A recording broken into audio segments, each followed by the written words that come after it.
Greetings filmmakers and welcome back. I am Mike at CereProds and I've got another great video for you today. Today we're going to be talking about 5 hacks to make your interviews pop.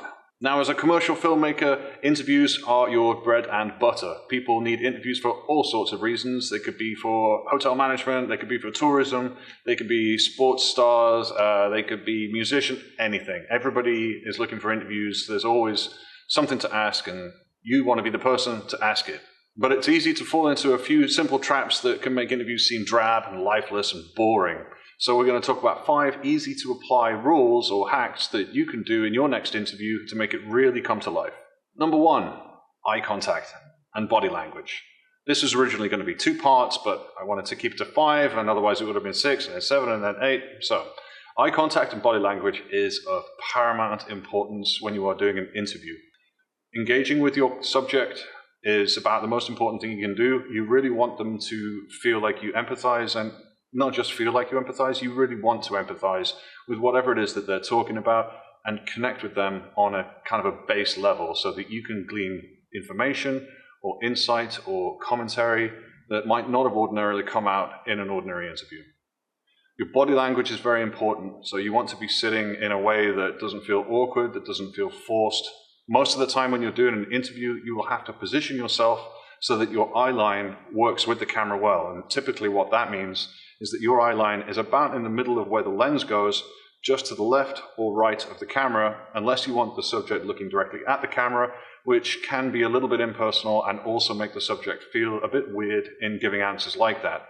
It's also hard to get the subject to keep that focus all the way through the video, because unless they have media training, they might look at the person asking questions, whether they're here or here, or sometimes the interviewer is coming through an iPad, here or here. So it's very important that whoever the interview subject is looking in the same direction all the time, and that will typically be where the interviewer places themselves.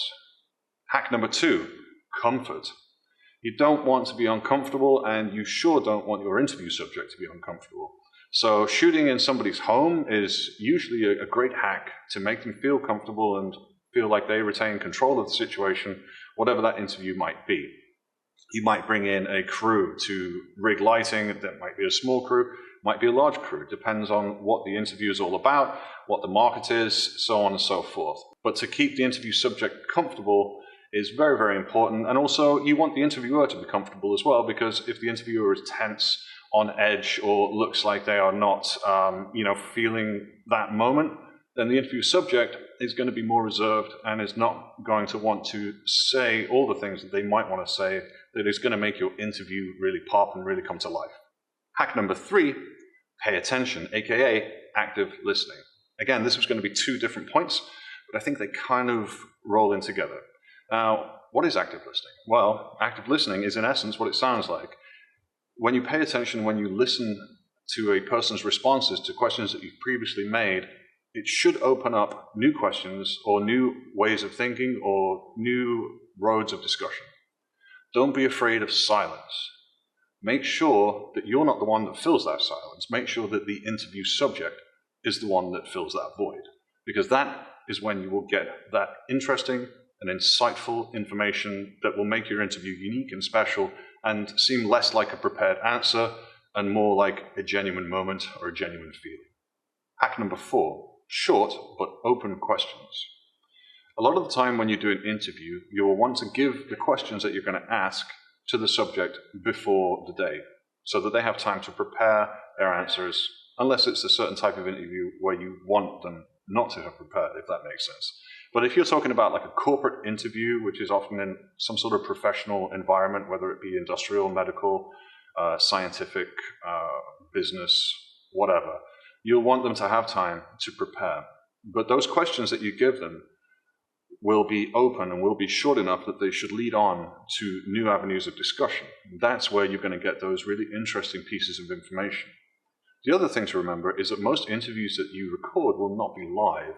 So the footage itself will go to an editor who will have time to extract certain pieces of information, highlight certain pieces of information, and really make the decisions on what bits of information get through when.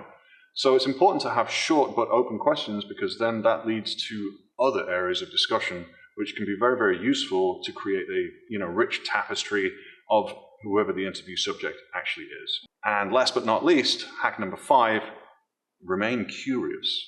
Think about your subject like a friend. Think about the person you're talking to like somebody you are genuinely interested in finding things out about.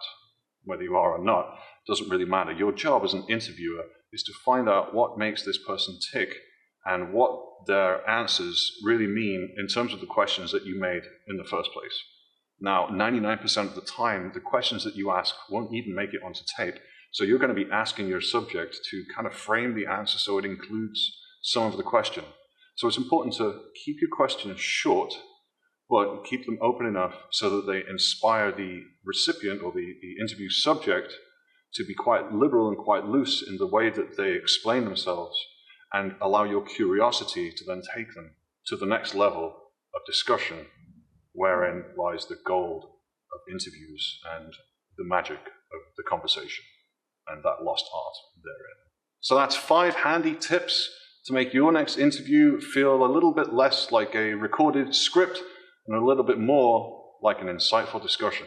I hope you've enjoyed this video. Please do remember to like this video and subscribe to our channel, and make some comments below if you liked it, and if you didn't like it, don't bother making comments.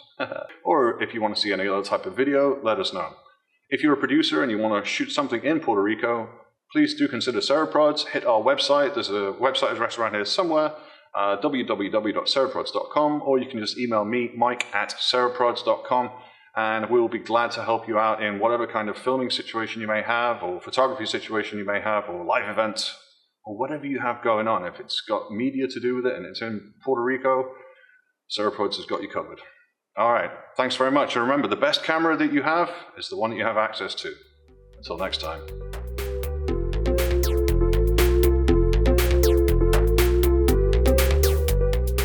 Thanks again for watching, and don't forget to subscribe to CereProds Puerto Rico. We are the #1 provider of film and video production services in Puerto Rico, and we are here to help your vision come to life. Hit that subscribe button and we'll see you next time.